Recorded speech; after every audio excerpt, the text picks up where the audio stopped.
Hello, good afternoon. On behalf of the American Federation of Teachers, I'd like to welcome everyone to today's webinar on strategies for developing empathy in your classroom with our partner, Teaching Tolerance. My name is Marla Uselli-Kashap, and I'm assistant to our president, Randy Weingarten, and head of educational issues here at the American Federation of Teachers. I'm excited to be your moderator for today's webinar. Now it's really my pleasure to introduce our presenters, Steph Bernal-Martinez and Jonathan Tobin from our wonderful partner, Teaching Tolerance. I want to thank you so much for joining us today and welcome you and turn the presentation over to Steph and John. Hey y'all, so welcome to our Teaching Tolerance webinar on strategies for developing empathy in your classroom. I'm Steph Bernal-Martinez and I'm a teaching and learning specialist here at Teaching Tolerance, and I'm based out of Montgomery, Alabama. I also just want to mention that I use she and her pronouns. And I'm John Tobin, and I'm also a teaching and learning specialist here at Teaching Tolerance. However, I work out of our Atlanta office, and my pronouns are he, him, and his. So real quick, I just want to touch on the mission of Teaching Tolerance, which is to help teachers and schools educate children and youth to be active participants in a diverse democracy. Awesome. So again, thanks for being here with us today. Here are a couple of our objectives, our goals today. Today we want to understand the relationship between empathy and social justice. We also want to explore the student activities that develop that empathy muscle that we want kids to have. And then last, we want to review a couple of everyday practices to model empathy in the classroom. That's right. So we're going to start off with the definition of empathy. So in the group chat window, can you just take a moment and share how you define empathy?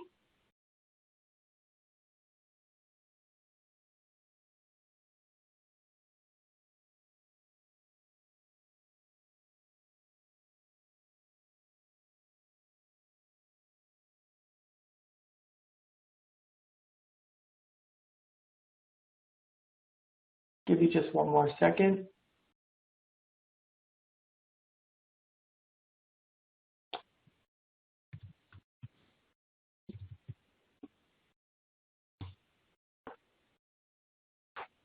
Totally. I'm hearing folks talking about, yeah, exactly. Thanks, John, for jumping in.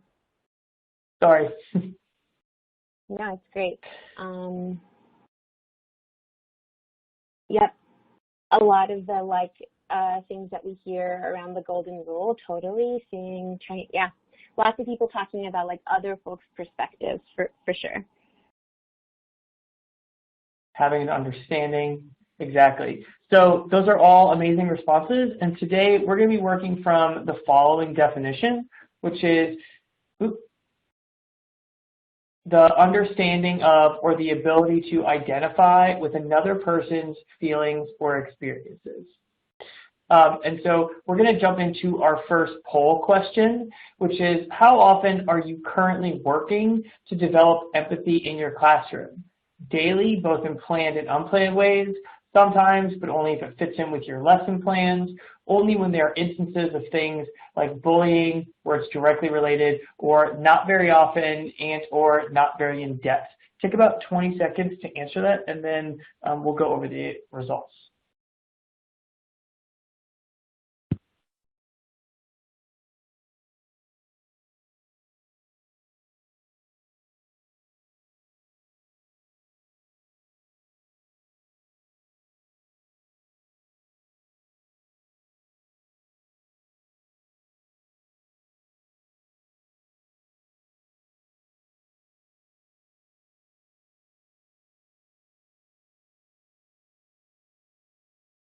All right, so these are great results. It's looking like a lot of you are addressing developing empathy in your classrooms daily. Some people not very often, but the majority of you are really trying to just create those and step into those teachable moments.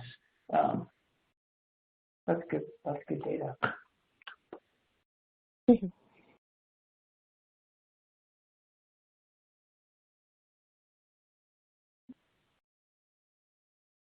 Sorry, John, I think we're both clicking on that forward slide. Sorry, yeah, go ahead. Are we ready to move on to the next poll question? Mm-hmm. Okay.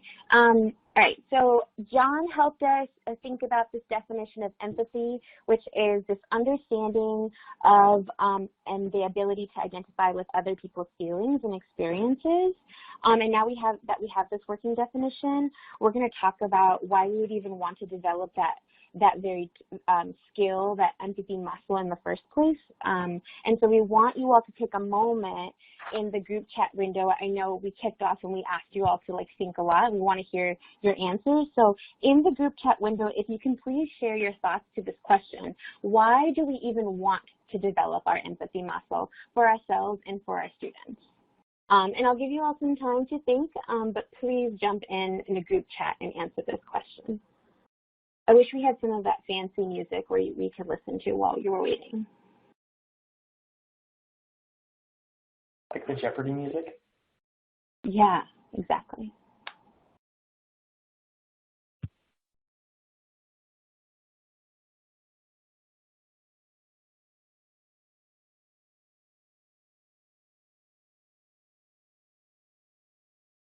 John, why do you think that we should develop our empathy muscle? What's the point? I think it's important because it's an ongoing process, because it's one of those things that doesn't just happen naturally, and it's important to cultivate and just be prepared to engage and interact with people of all different backgrounds and just develop that compassion that allows you to move through the world in a way that you're considering others. And kind of going back to what you said earlier about and what people in the chat were saying about the golden rule, right? It's the sort of thing that it's great when you're on the receiving end as well. Totally. So lots of folks are talking about how it's like a necessary social skill. It's something that we need when we get out into the world on a daily basis. Even in the classroom, they need that skill in order to be able to collaborate with and build relationships with their peers. Absolutely. I think all of those things are true. Everything that you all shared is absolutely wonderful, and I just want to reiterate, if we go back to the mission here at Teaching Tolerance, which is to help teachers educate children to be active participants in our diverse democracy, for us, we recognize that empathy is a critical piece in being an active participant in our diverse democracy. So many of you were like, this is a necessary skill. So we are totally affirming that, and we're really grateful that we're on the same page. And for me, empathy totally goes on beyond the both sides of the story sort of narrative that we can hear sometimes, or even the golden rule, which I mentioned earlier. Empathy goes beyond that idea of treating each other how you want to be treated, because empathy is so much more powerful than that. And I think that's really cool and exciting for me. That's why I really do love to teach about empathy in our social emotional learning. So some of the things that I want to just name real quick before I move forward that empathy is about. So empathy is about, one, equity. It's empathy is about having our needs met as adults and children. Empathy is about collective action in our classrooms and solidarity amongst students. Empathy is explicitly about racial justice and economic justice, and overall, it's about social justice. And so I'm hoping that as we move forward, we can help you see those connections. And if you all end up having questions, of course, remember to jump into the Q&A and be like, can you clarify that? All right, so I'm going to move forward and talk a little bit about something we have here at Teaching Tolerance, and you might already be familiar. It's our Teaching Tolerance Social Justice Standards. So here we use these standards to build that empathy muscle, because again, empathy is more than just the golden rule. Empathy is intrinsically connected to social justice values that allow all of us, all people, all of our students to be really active participants in our democracy. So we have 4 domains in our teaching tolerance social justice standards, and I want to just briefly go over them. They are identity, diversity, justice, and action. And under each of these domains, we have these K through 12 standards that help us understand the trajectory of social justice learning, as it begins with our youngest precious ones and all the way up to our sweet big kids, right? And so we're going to dig into the relationship between empathy and social justice under these 4 domains. But just a reminder, we have this resource, our standards, on our website, and they're probably in our resources widget. And after we discuss how these standards are like intrinsically connected to empathy, we'll go over a few activities and best practices that you can use right away. So we just want to give you an overview. All right, jumping into the first one. Right. The way that empathy and social justice are connected on this theme of identity is we begin with knowing who you are, knowing your personal identities, your own histories, and your own people. So the very first step in moving through this identity work is helping students develop a sense of who they are. That's one of the beginning places, a place to start, right? And then next up is diversity. So knowing that our society is made up of people and communities with different, unique, and diverse identities, histories, needs, social expectations, cultural norms, and just really coming to acknowledge that and embrace it, and knowing that there's overlap as well as difference. Yeah, John's totally right. So these 2 pieces can work in tandem together. In fact, all of our domains do, but I think these 2 are really quite lovely together, because when you start with helping young people think about their own identities, then they're able to make connections and understand that there's a world of difference out there. There's a very diverse world out there. And then after that, after we build these 2 domains out, we move into justice. So what's really beautiful about this domain is that it really prepares students for understanding the connections between all of these pieces. So knowing that we live in an inequitable society where individual identities are impacted by all of these different institutional factors, your identities can benefit or harm your ability to get your needs met, right? So in order for you to survive or thrive, we need to know that we live in an equitable society where some people have different experiences because of these things. And we want our students, all of them, all children, all people, to become, remember again, active participants in our democracy. But in order for that to happen, we have to understand that there are absolutely institutional factors that need to change. So helping young people understand that there is a connection between their lived experiences and institutional factors. And then this last piece, as we move from justice, we want to move into action because individual action, people can make a difference on their own. However, knowing that that collective action challenges injustices that we see and those injustices in the systems that need to be changed. So we want students to develop their empathy muscle by understanding first who they are, right, through identity, their needs, their histories, their identities. They need to next understand their relationship to power, right, how they connect to other people who are similar and different through that diversity piece, and those people's relationship to power and systems. And then finally, how they can act in solidarity with others for all people to be free, to be able to be active participants in that diverse democracy. Awesome. Okay. I just really love that last piece, John, because I'm all about the action. Like, how are we going to get this done? Okay. So we talked through our 4 big domains, again, identity, diversity, justice, and action.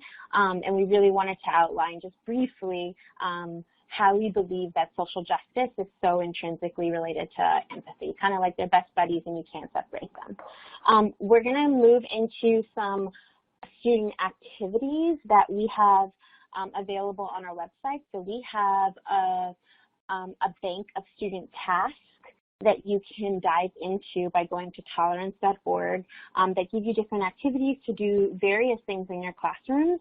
And the ones that we'll go over today are like perfect ways to just sort of get your feet wet in talking about empathy and how it's connected to justice, social justice. All right. So this first activity is actually outlined in the linked lessons. So in our resources, we have K2 and 3-5 empathy lessons, and this activity called How Would You Feel is in there. So this student activity is a narrative activity that allows young students to listen to a story and then assess how they would feel in the same position as the main character, right? Yeah, and it's important to give students those opportunities through activities like this to see things from other perspectives, right? For example, maybe they got a higher or a lower score on a quiz than their friends, or got in trouble for something they didn't do. So this activity helps those younger students play out those situations so they can start to think critically about both their responses and those of their peers, which ties back into those ideas of identity and diversity, right? They're reflecting on their own lived experience and who they are, the lived experiences of their peers, and how those two interrelate to one another. Totally. And what's cool about this How Would You Feel activity, and again, this is mapped out for you like play by play, and I won't do that for you here, but it's in the lesson, is that there's an artistic approach to this. You can really transform it however you want, but essentially at the beginning for grades K through K2 and 3-5, kids can first work on creating visual representations of different emotions. So what would sad look like? What would angry look like? What would hurt look like? Different ways of representing those. And students can use like literal masks that they make to represent those feelings to respond to the stories and the situations that you would be reading out loud to them, right? So even if I think this could be a really effective tool for helping kids participate by using this visual marker and being able to like see that with their peers. Yeah, so that's a really solid and concrete, especially for our babies, our kindergartners, all the way to our 5th graders, our young people who really need solid, concrete visuals, right?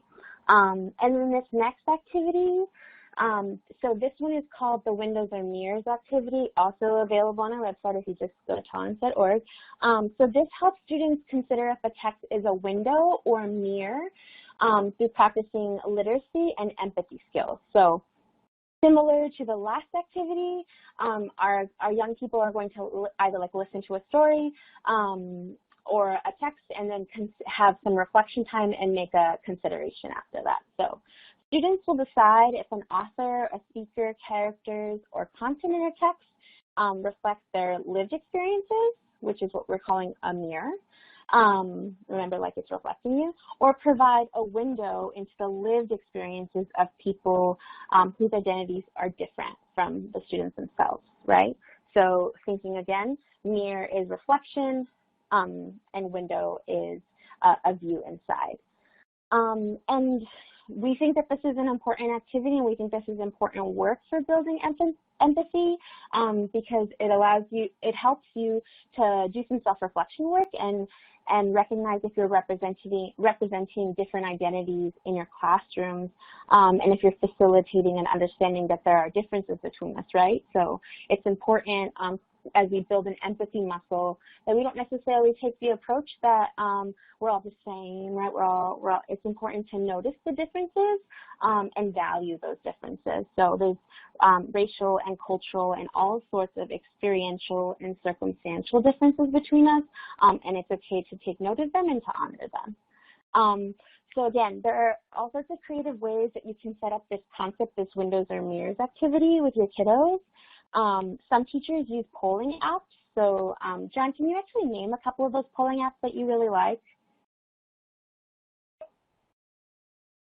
Yeah, so Doodle makes some good polls. I would use Google Classroom a lot because it can use polls. Some other free ones that are great, Poll Everywhere. And then if you use any of the sort of more interactive lesson tools, such as Nearpod or Pear Deck, those have student polling tools baked in right there for you to access and customize.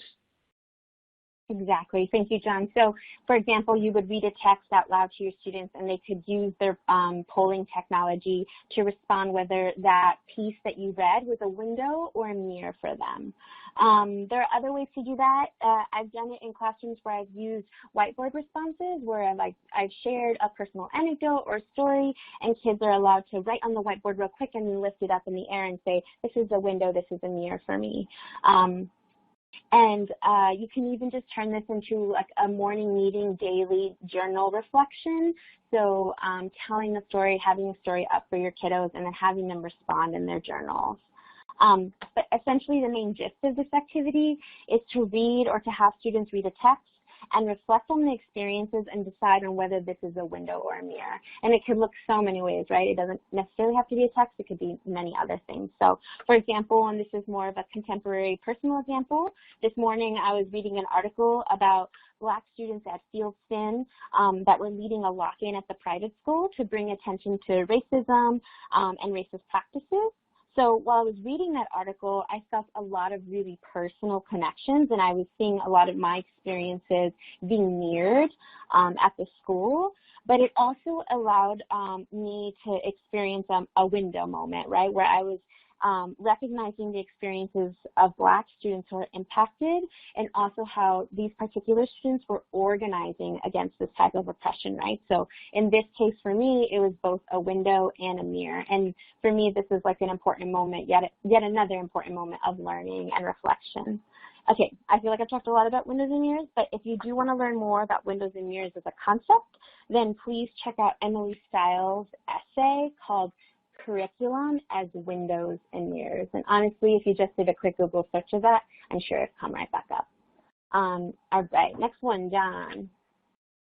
Thanks, Steph. Yeah, so before we move to our last one, yeah, we're going to do a quick, another quick poll about windows and mirrors, because it's not just about an activity that you do with students, it's about that representation in your classroom, right? Are students being able to look through when they sit in your classroom and see other lived experiences to learn about diversity, which helps them develop empathy, thinking about the authors that you're reading, the text that you're choosing, the topics that you're choosing to cover, and the representation in your classroom, right? That can be a window or a mirror. Are students only seeing and learning and reading people and about experiences that are similar to them, and that's more of a mirror, which isn't a bad thing unless that's all you're doing? Or are they doing more windows where they're seeing other people's experiences? So our poll question is to think about your classroom, and is the representation in your decor, in your text, in the questions you ask your students, are those creating windows, mirrors, or both?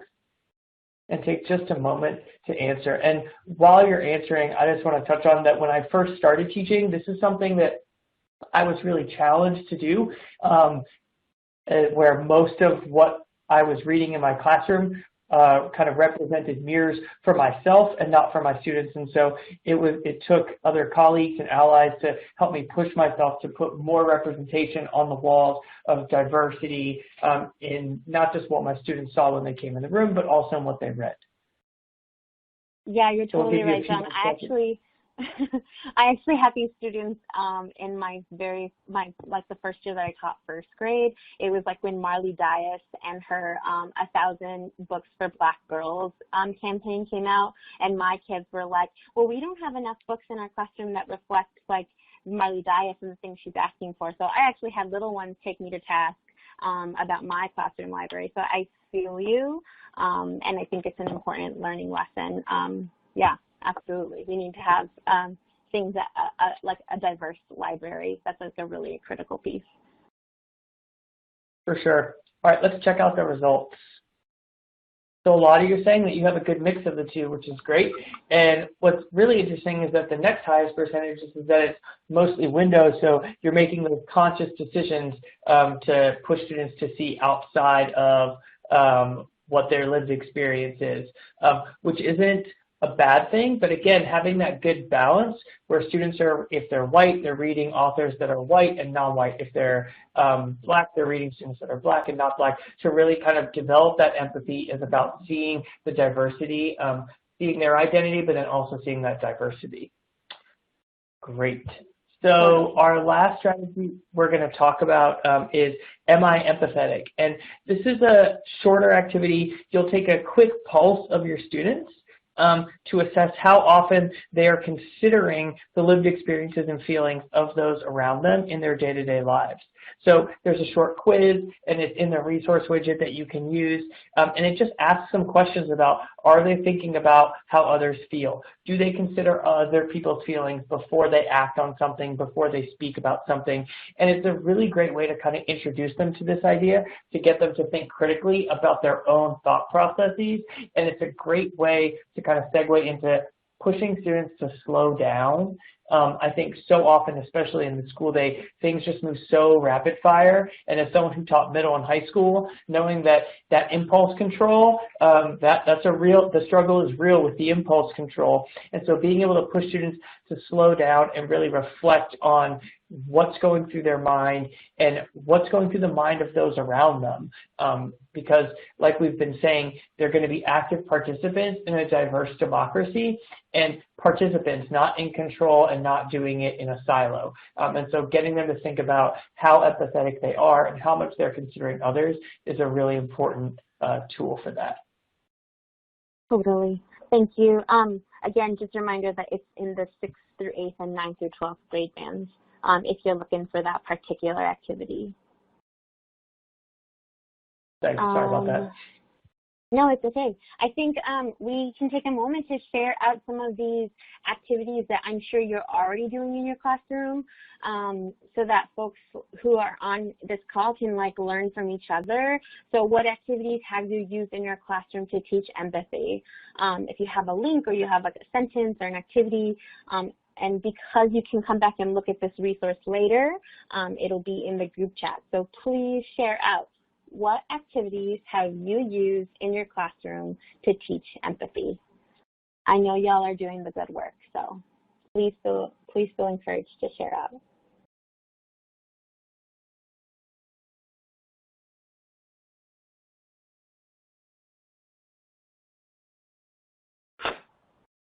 John, are there any activities that you like thinking about in your, what you did when you were in the classroom that aren't from here?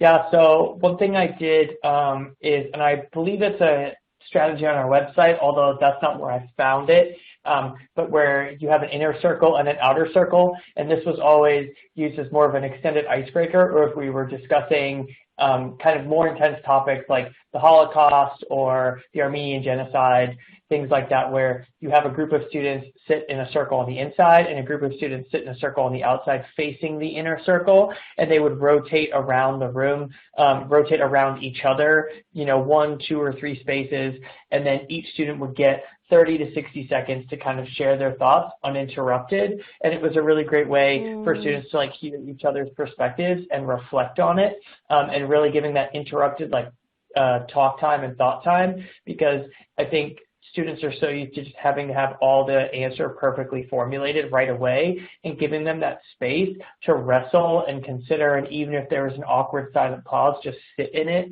so that they can really try and form their thoughts and work through it was great. Some other responses I'm seeing, role playing with resolving conflict.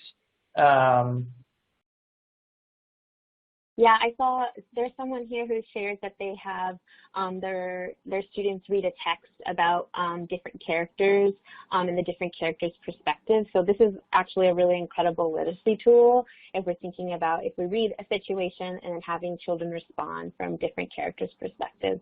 Absolutely. Great. So there'll be lots of resources that people will be sharing out, and we're going to move forward and talk about, so we talked a little bit about activities, and now we're going to talk about some teaching empathy best practices, some more focus on our role as educators, as models for being empathetic people. and just things that I think are really critical for young people to see us doing so they can understand the value of developing their empathy muscle, right? So we teach best by leading and modeling. So let's get into these. Yeah, so the first one is going to be to relinquish the need to hold all the answers. And so as a teacher, it's easy to slide into wanting to maintain control over every aspect, right? We have pressure from testing, from a shortened time period, from the curriculum map. We have to get through these topics, right? But a critical practice in developing empathy is giving up that control and acknowledging and affirming the experiences of your students. You don't have to have all the answers, and that's okay because you don't have all the answers. What's more important is creating a safe space for students to discuss, share, and find answers collectively together. As the teacher, you can model this behavior by asking questions of your students and letting them use their voices and demonstrate their own expertise. Totally. So actually, I'm thinking about this. I have this grad school mentor who once told me that as educators that we are quote unquote keepers of the tape. That's what she said all the time. We're keepers of the tape. We're keepers of the tape. And that imagery has always stayed with me because what she was trying to say is, like, as an educator, I've learned that my job is to support young people by giving them literally the tools and the materials so they can do their own constructing, their own building, and their own repairing, right? And then we as educators are there to hand them the tape, the tools as a metaphor, and resources when necessary. With young people, especially with K-5, very often that's literal. We are the keeper of the tape. So I think that was kind of like a silly and very sweet imagery for me that I've held on to. So it's our job to give our young people the tools, even if we don't necessarily have all the answers for them. It's our job to support that learning. So I really like this best practice, John. It's one of my favorites. Yeah, and for the older students, if I could just chime in, it's really great. I would give my students the discussion questions and the strategies for interacting with one another and kind of create a structured space for them to be open and honest in. So it might not necessarily be literal tape, but it might be, you know, like I said, those discussion strategies and questions. Totally, yeah. Thank you. Another important best practice for modeling empathy and teaching empathy through modeling is apologizing to our students, to our young people. And I think that we don't have all the answers, like we've been emphasizing, and we absolutely are going to make mistakes. Like when I was in the classroom, I did it all the time. But we must be willing to apologize to our students when we make those mistakes, right? Because, like, the point of learning isn't about being perfect, and it's definitely not about never being wrong. And it can be really powerful for students to recognize that you are a human who makes mistakes and that it's okay. Like, and you can show them that by apologizing when you do make those mistakes. Sorry, I feel like I've said make those mistakes a million times, but I do think that this practice for me has really transformed my teaching. And kids are always kind of, I don't know if you've had this, John, where they like look at you funny, like, is she being serious? Like, is she really saying sorry for this thing? Yeah. Yeah, most times they end up getting taken aback and it really kind of, it's amazing how it can break down these barriers. Even if, like, I've screwed up in a day and then I apologize the next day, they're like, oh, we're not just moving on, we're going to talk about that, because they kind of acknowledge it. Otherwise it ends up being this elephant in the room where the students are just thinking, is he not going to address that huge mistake he made yesterday? But then you own it, and then they're with you, and it kind of really helps form and forge that community. And like you were saying, just modeling it just really tears down those walls and makes students feel more comfortable opening up and owning up to their own mistakes. Totally. Next, best practice. Yeah, so setting collective goals to help each other. So as teachers, we set goals for our students, and students enter the classroom for the goals of the day, the week, the year, right? One piece of developing empathy is building community, which can be done by setting these goals together, right? There are goals that we have to set in pre-planning and throughout, but I really think most of those goals do not need to be made by ourselves or just handed down from an administrator, but they can be made together as a class. And so community agreements or a classroom contract are great ways to do this. But the other piece about it is it's important to revisit these goals throughout the day, throughout the week, throughout the year to assess your progress and to assess the group's progress, address concerns that either you're having, right, or that your students are having about working towards goals, and making sure everyone's voice is heard and valued to reach those goals. And just to touch on a story from last year, I was teaching 6th grade, and we had kind of reached a breaking point with one class, with one of my class periods. And so there was one day where I just threw away the lesson that was planned, and we just had a class discussion about what they thought my expectations were for them, what their expectations were for me, and then we just recalibrated. We wrote it all down on chart paper. Everyone signed it. We hung it on the walls. So it was this living, breathing document that we all ended up referencing, and they held me accountable, and I held them accountable, and it really formed this strong bond. And the class was much better. We had a bad couple of weeks, and they recognized and I recognized that we kind of needed to readjust. So it was great. Yeah, I really like the idea of a living and breathing document, this idea that like we are constantly growing and shifting, and maybe some of our goals and our needs are going to shift throughout the year, right? So one of the things that I feel like I've talked about this on nearly every webinar that I've done training with, but there's this poem, it's called En La Quech, and it is an indigenous poem that fosters this idea of community responsibility. And I used to use that poem as a morning meeting start. So one year part of my practice was like every day we would come in our morning meeting and we would recite this poem together. And I just want to share this one line because I think it really illuminates and speaks to what John is saying. So that first line is, "Tú eres mi otro yo," which is you are my other me. So the idea that like we are deeply connected, and our lived experiences, while they're different, they are connected. And so this is like one way to remind students that we're in this together, right? And at the same time still honoring that there are differences. So I think that's like a really critical piece. I'm sorry if that's a little sappy, but I really, really love poetry in the classroom. And so this next one, this next best practice is about using very specific and non-judgmental language when we are talking about student behavior.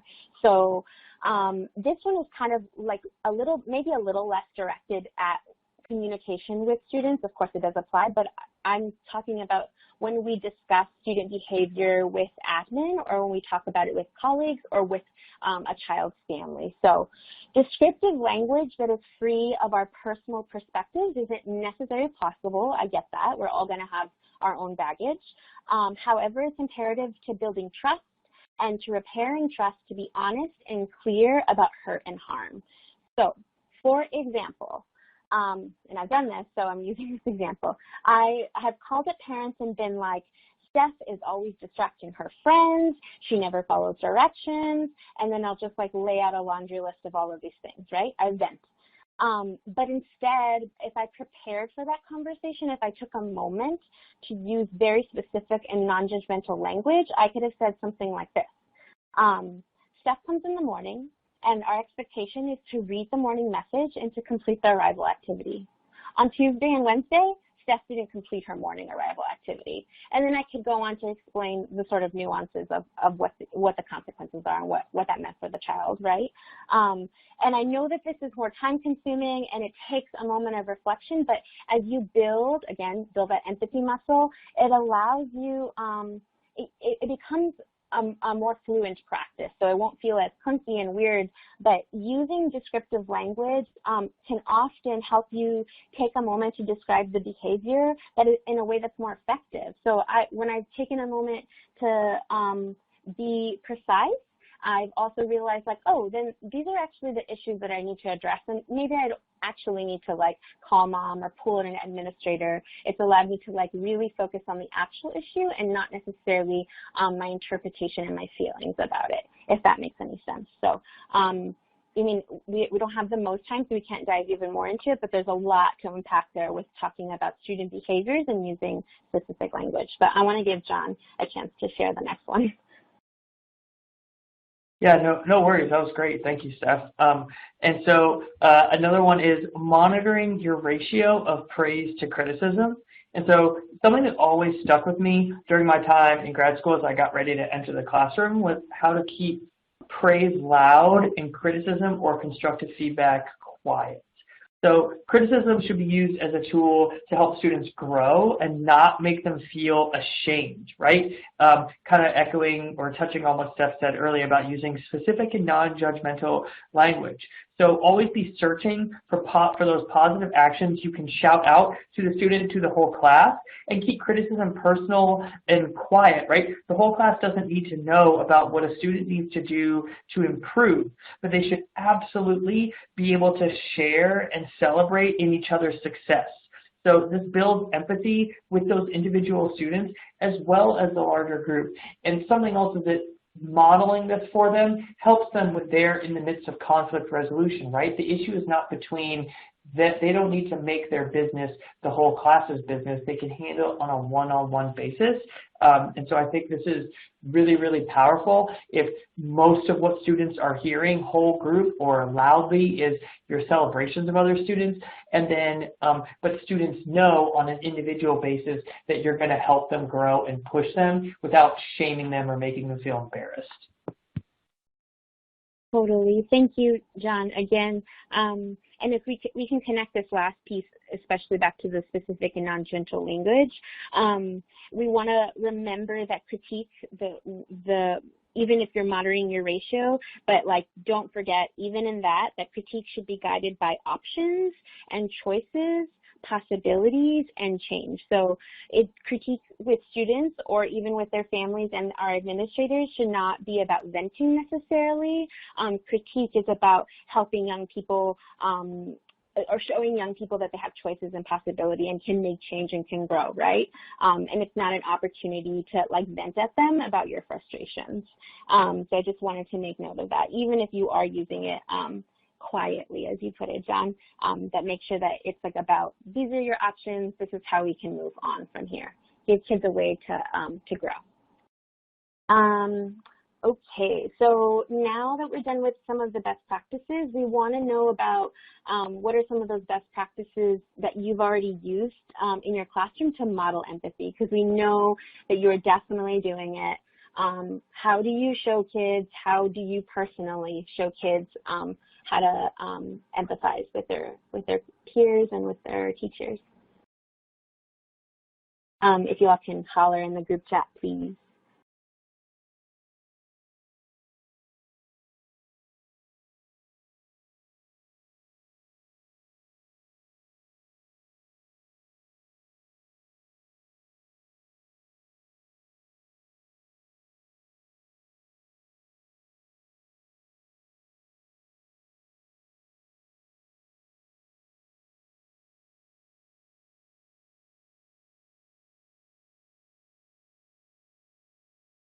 You got any answers on your end, John?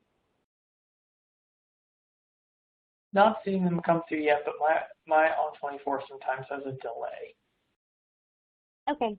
So yeah, if you all can continue to share out practices, I'm not going to highlight any right now just because we have a couple of minutes left, and I know that you all have like lovely, wonderful ideas. Remember to come back and check because I know people have ways that they're doing that. I want us to be able to have a moment to run through our resources. So we've referenced a lot of resources, but we just want to make sure that we name them before we leave. Is that okay? And then, yeah. So this first resource, I just wanted to say I personally felt like I wasn't prepared for classroom management. Like I feel like that's the quintessential story of teaching. And a lot of my classroom management practices were developed on the job and in the classroom. And I pulled from my experience as a community organizer, but this particular resource was really helpful for me. Reframing Classroom Management, a Toolkit for Educators. So this resource, and it's in our resources widget and it's on our website, has lots of really handy tools for us to use as reflection pieces and just like daily practices. So I just wanted to name that one. And then John? Yeah, so thanks, Steph. So another one are just our K-12 empathy lessons, and a lot of these are in the resource widget, but we have a lot more as well. So we have lessons for developing, modeling, and growing that empathy muscle we've been talking about for all grades K through 12. And like I said, some are in the resource widget, but if you go to tolerance.org and search for lesson plans, you can just type in the word empathy and you'll get a lot more that come up, and some are more specific to different groups of people. So if you're touching on more specific topics and you want to kind of hone in on something, anti-racism, for example, you could find those lessons there if you type in the word empathy. Awesome. The next resource that we're going to briefly talk about is our student text library. So on our website, if you go to tolerance.org, we have a section of classroom resources, and you'll find the banner that says Student Text Library.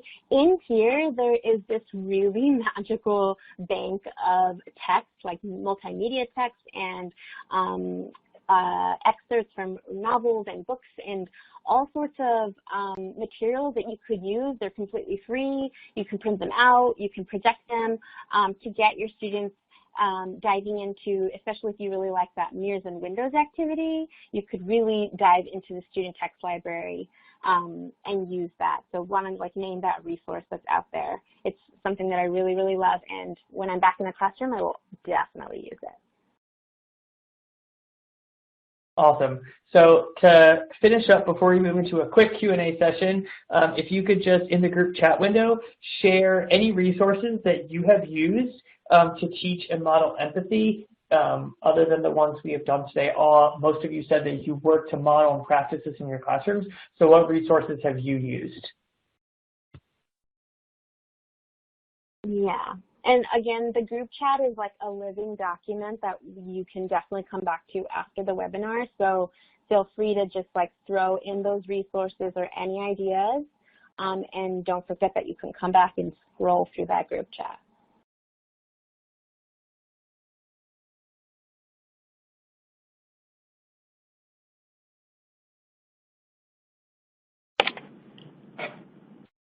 Great, this is Marla again, and I'm going to jump back in and say thank you so much to Steph and John for their presentation and for a terrific one. We only have a couple of minutes left, but if anyone has questions that they would like to type into the Q&A widget right now, please do that. We should be able to take one or two. Excuse me. Also, you should now be able to download your PD certificate if you answered the poll questions. The sooner you do that, the better. Why not do it now before you log out of the session? And remember, you have to be on a laptop or a desktop to access the certificate. I have one question that came in that I think is always a challenging and interesting one if you want to take that on before we end, and that is, what is the role of privilege, or how do we think about privilege in the context of increasing our empathy? John, do you want to start first, or do you want me to jump in? I'm formulating thoughts if you want to jump in first. So if we're thinking about privilege, so personally, I prefer naming privilege as power. So it's a more, for me, I would say for me, it's a more useful term.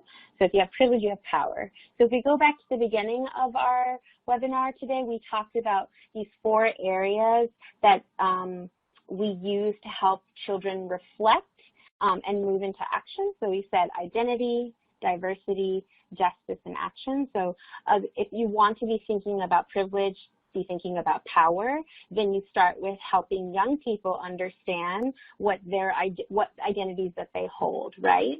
And then we move into an understanding of that everyone else has different identities and holds different identities. So that question that you asked, I think, is a really big question, and so there's so many things we could do to unpack it, but I think that's a really good place to start with young people in classrooms is helping them understand themselves, helping them understand that other people are different, and there are institutional reasons why we benefit from our multiple identities. I hope that is a good starting place for you, and John, if you're able to unpack some more, that would be great.